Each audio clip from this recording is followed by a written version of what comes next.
Presenting Orson Welles as the Third Man.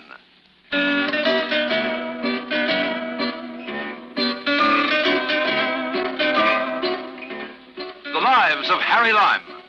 The fabulous stories of the immortal character, originally created in the story The Third Man, with zither music by Anton Karas.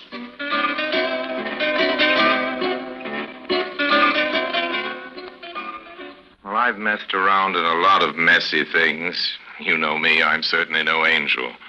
But I never had anything to do with murder, or dope, or blackmail. Except just once. With blackmail, that is. Not my fault either, as I think you'll agree. But all the same, I'm sorry to have ever come within breathing distance of that caper, because as several people during the course of this little story had occasion to point out, blackmail is a nasty word. That's the title of the tale. Stick around and see if you don't agree.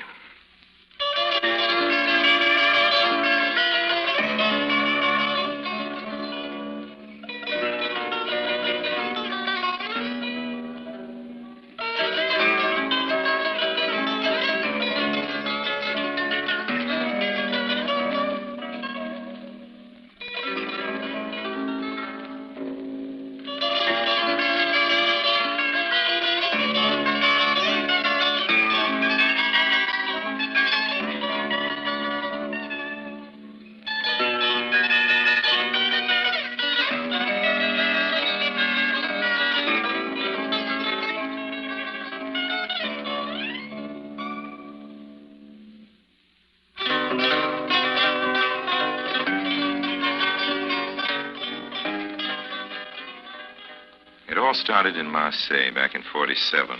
I was running cigarettes into France in those days, cigarettes and a few other commodities, as I think I've told you before. And I had a nice little sailing boat with an auxiliary, typical pleasure craft of those waters, to use as a cover.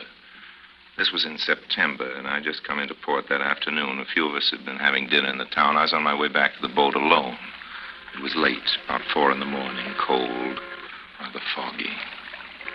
Suddenly, looming ahead of me in the mist, and lurching drunkenly, I saw the figure of a man. Big fellow he was. I thought I'd stay out of his way. Marseille's a tough town, one of the toughest in the world. It's a good place not to have any trouble in, so that's why I tried to keep clear of the drunk. But before I could get out of the way, he caught sight of me, uttered a strange, muffled sort of cry, and suddenly threw himself forward.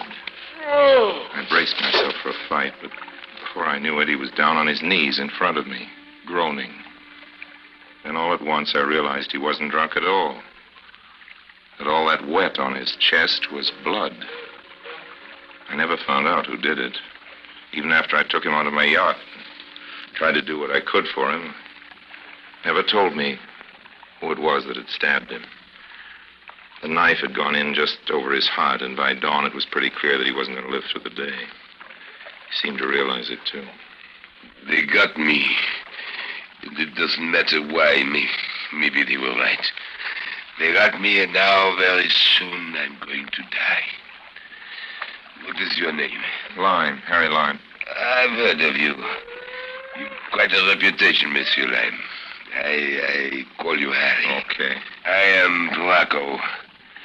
Yes, I see from your face that you have heard of me, too. You call me Marcel. Okay, Marcel. That way I spend my last hour or so among friends.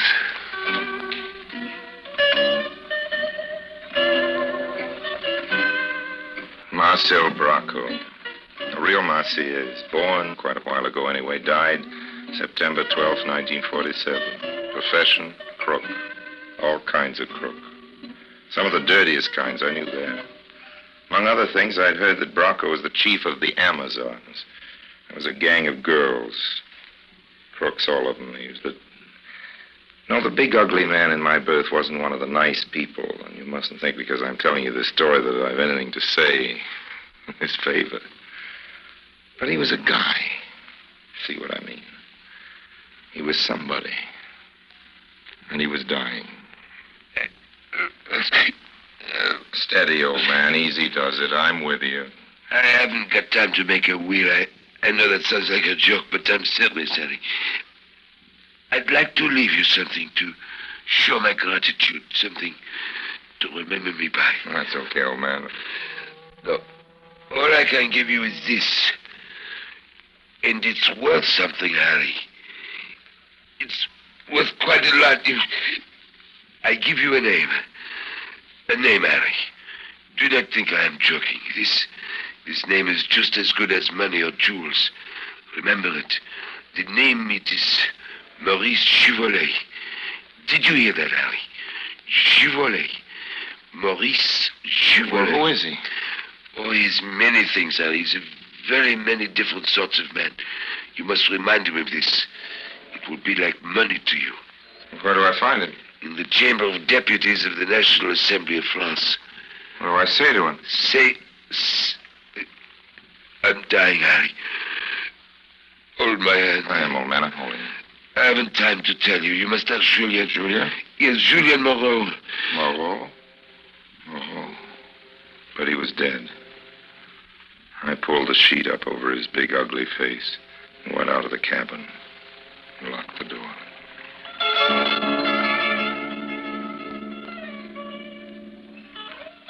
Three months later in Paris, in a little nightclub in Montparnasse, I ran into Julien Moreau.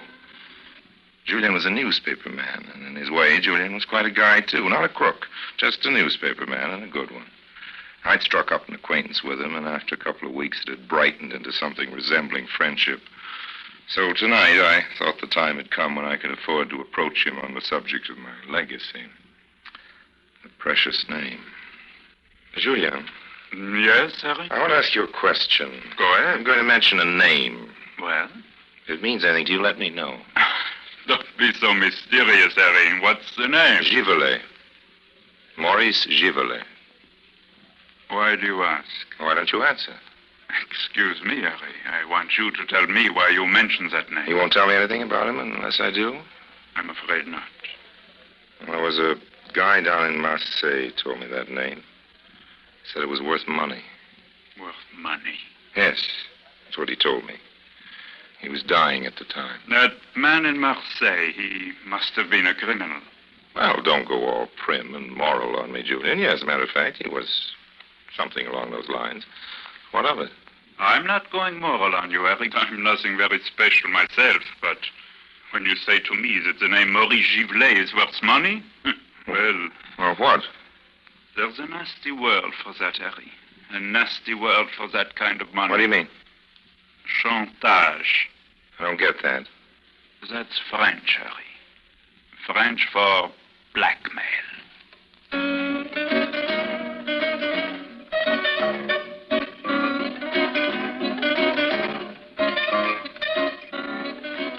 A little later, though, Julien loosened up a little.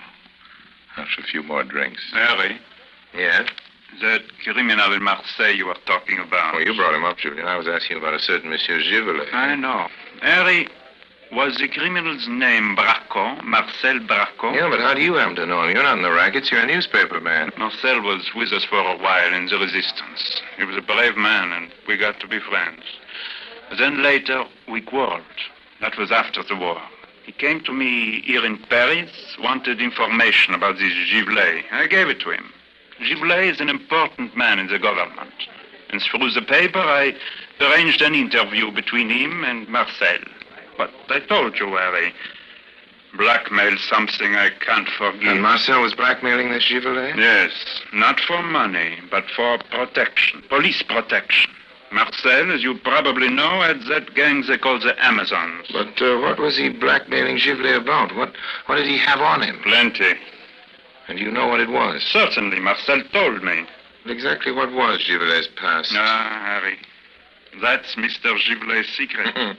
And yours, old man. It's yours, too. Yes, Harry, as you say.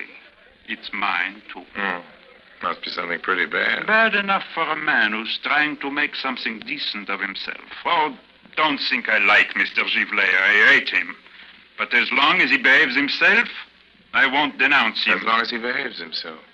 So that's your price, is it? Don't you see, old man? In a way, you're a blackmailer yourself.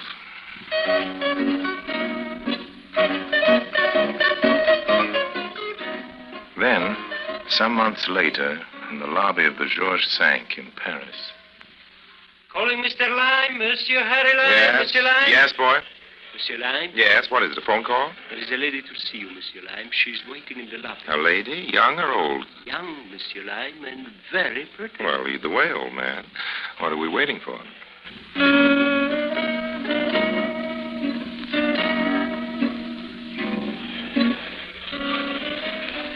Hello. You are Harry Lime? Insist on the original, honey, accept no substitutes. This is it.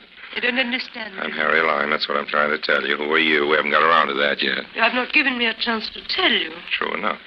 My name is Muller, Heidi Muller. Glad to know you, Heidi. Shall we go into the bar and have a drink? It's a little early for dinner, but... This is serious, Mr. Lime. I've come to see you on business. I was afraid of that. Well, go ahead. I have been told about you, Mr. Lime. Idle gossip, honey. You know how people talk. I'm a straight, upright, clean-living, law-abiding citizen. What is it you had in mind? Well, Which particular law did you want me to break for you? I want a passport. Passport? Oh, that's easy. We can arrange that for you in a couple of days. This man here in Paris does very good work, but the best phony passports come from Amsterdam, if you're willing to wait. It is not as simple as that. Oh? I want a passport for my father. Well, just give me his name, the other particulars, and a photograph. By the way, what kind of passport do you want? American, British, Mr. Panamanian? Lime, my father is not here. He's in Romania. Romania? Yes. On the other side of the Iron Curtain. And you want me to get a passport to him in Romania? That's right. That's practically impossible. Mr. Lime. Well, now, mind you, when I say practically, that's what I mean. It's practically. For Harry Lime, nothing is strictly impossible, just expensive. If you get what I mean. No, I did not. Well, how much dough can you spend? Money? Yes, money. If you want to get a passport to your father in Romania. I'm not going to pay anything, Mr. Lime. What? You're going to do this for me as a gift. You've come to the wrong man, Heidi. I'm sorry. I'd like to help, but I never break the law except on a strictly commercial basis. Besides, an operation like Mr. Lime, this is very embarrassing. It certainly is, dear. But I told you you were going to do this for me without charging me money. And you are, Mr. Lime. Shall I tell you why? Yes, it'd be very interesting to hear. I believe you are in trouble now with the French police, Mr. Honey, I'm always in trouble with the French police. Why? Yesterday they sent for me and asked me to identify you. Asked you to identify me? Why? What's the caper? I do not know. It is something to do with counterfeit money. Oh, yes, that casino business. That happened in August in Cannes. But they never got me on it. The money was passed all right. They know that, but they can't pin it on me. I was there on the casino, Mr. Lime. The police discovered that I was next in line at the cashier's. When they found that out, they came to me. They want me to be a witness against you. They want me to swear that I saw you passing that counterfeit money. I see. And, what did you tell them? Well, first, I asked them questions about you. That's how I found out that you're, well, who you are. I see. And, look, Heidi, tell me the truth. Did you really see me pass that money? No. As a matter of fact, I didn't, but unless you helped me with my father, Mr. Lime, I'll say that I did. And then, of course, you'd go to jail. Well? Well, that reminds me of something a friend of mine was saying last night. The French have a nasty word for what you're up to, young lady. I can't remember what it is now. Blackmail's a bad word in any language.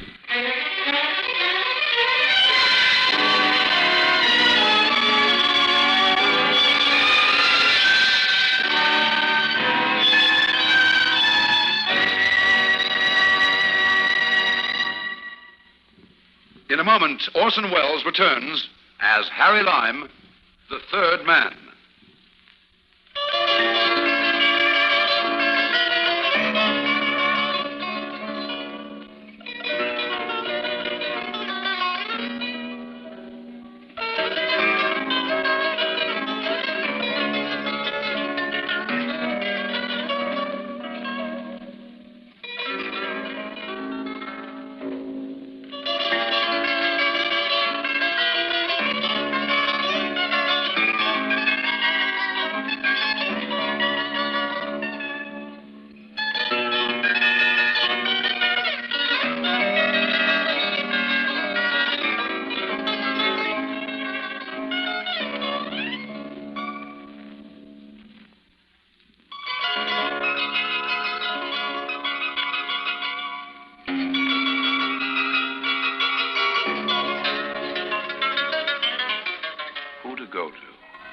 Mama Rodzinski.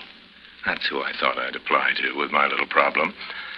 Mama Rodzinski is quite a character and a great authority on passports, frontiers, international laws in general, and how to break them in particular.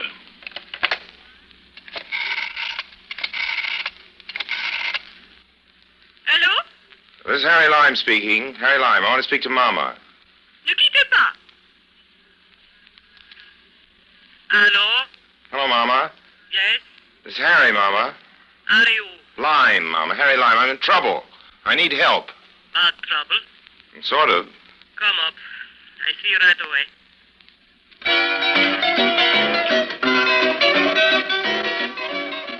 An hour later, I'd filled Mama in on the whole story and was waiting for advice. Well, Harry, it's a tricky business. I don't need to tell you. The phony passport's easy. But finding this man Muller in Romania and then getting him back through the Iron Curtain, it's no joke. Look, Mama, I didn't come here to listen to how difficult it is. I want some help. Well, there are two ways. Yeah? The first way, you go to Romania yourself. That's the way I don't like. I don't blame you. A man can get killed around there. The other way is through diplomatic channels. Well, the way you say it, it sounds easy, Mama, but you know any ambassadors? No. I don't know any ambassadors, and neither do you. All you need is somebody high up in the government here in France. If you could just find a weak place somewhere. A weak place where you could put some pressure. You mean blackmail? I don't like the word, Harry. No. I mean pressure. Just find a soft place where you can push. Hey, where are you going? Sit down. I'm making a nice glass of tea. Thanks, Mama, but I haven't got time. I've got to find myself one of those soft places, and then, Mama, I've got to start pushing. Pushing quick, or else. Or else? It's that same old word, Mama. I don't like it any more than you do. Blackmail? Pressure, Mama, pressure. So long.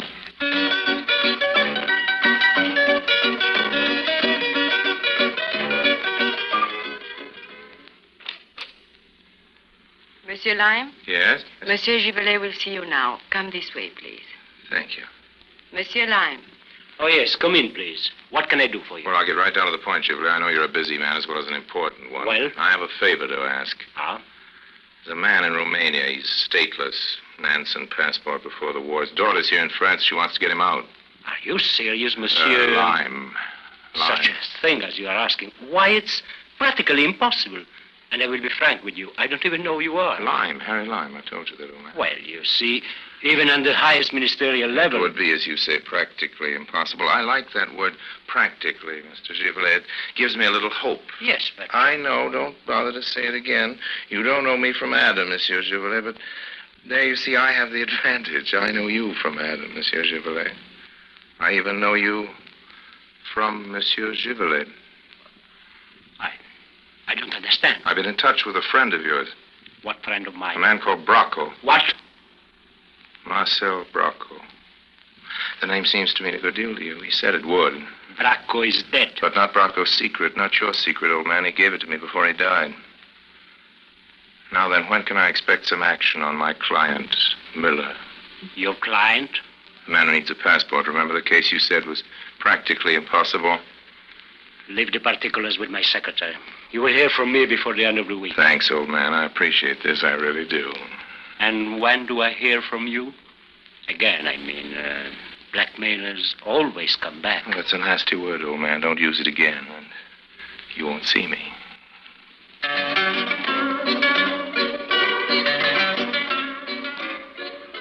Well, it worked. Whatever it was, it worked. I was holding a secret over a man's head, and I didn't even know the secret.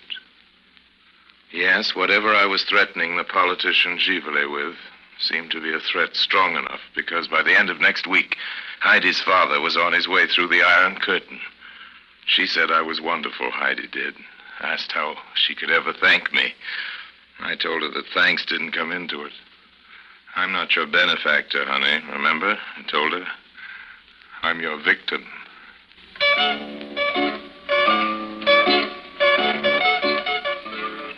About 4 months later, Julien wrote me from New York. This is Julian Moreau, my newspaper man. Dear Harry, he wrote, now that it's all over, I think you have a right to know the truth. The truth about Givelet, I mean. I'm reading to you now from Julian's letter. Givelet was born in a suburb of Paris. His political life began when he joined a group wearing black boots and brown shirts of a violently anti-democratic character.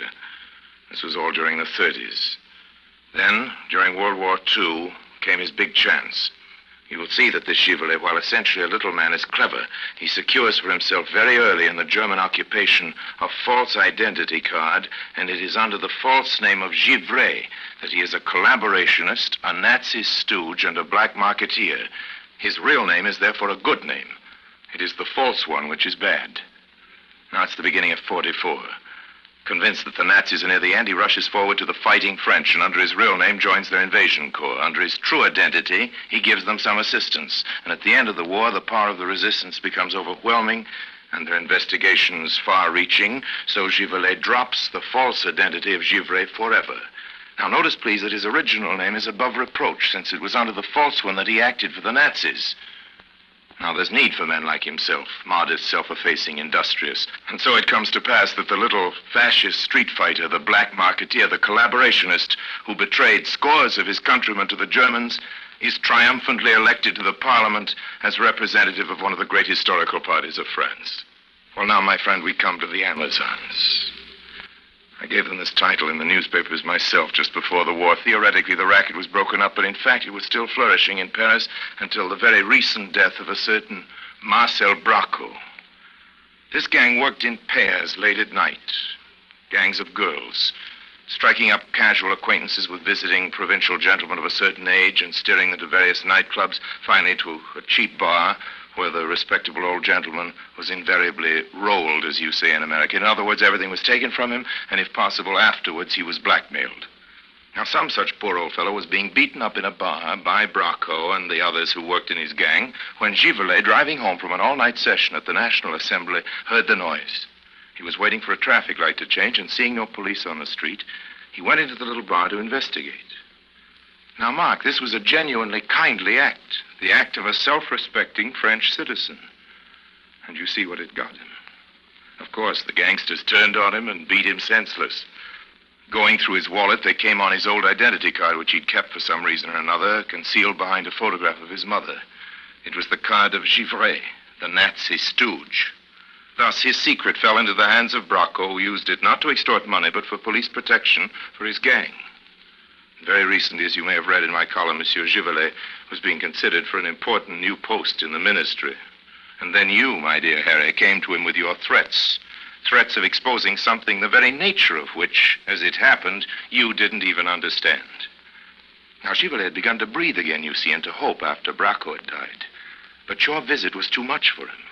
The French government had put a price on the head of Givelet, the Nazi stooge. Givelet, the politician, didn't realize that his secret was safe. Perhaps he was right. A secret like that is never safe. And so it was that after some weeks of waiting for you to return, and of course you never did, his nerve finally cracked. And the very day on which he was to be confirmed in his new post, his housekeeper, coming in with a morning coffee, found him dead.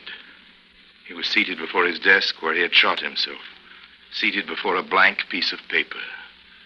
He had not even written a note of farewell. I suppose at the end he found it difficult to decide who he could write to, what he would say, and above all, what name he would sign.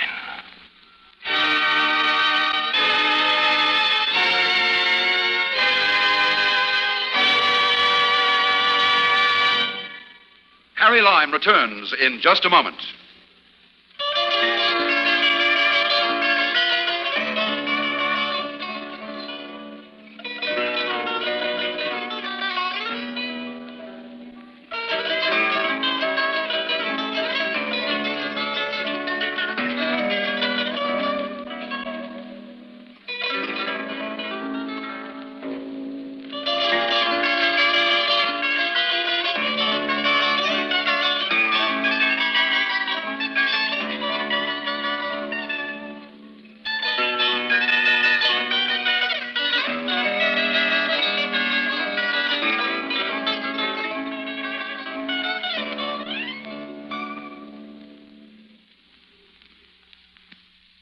And now, Harry Lime.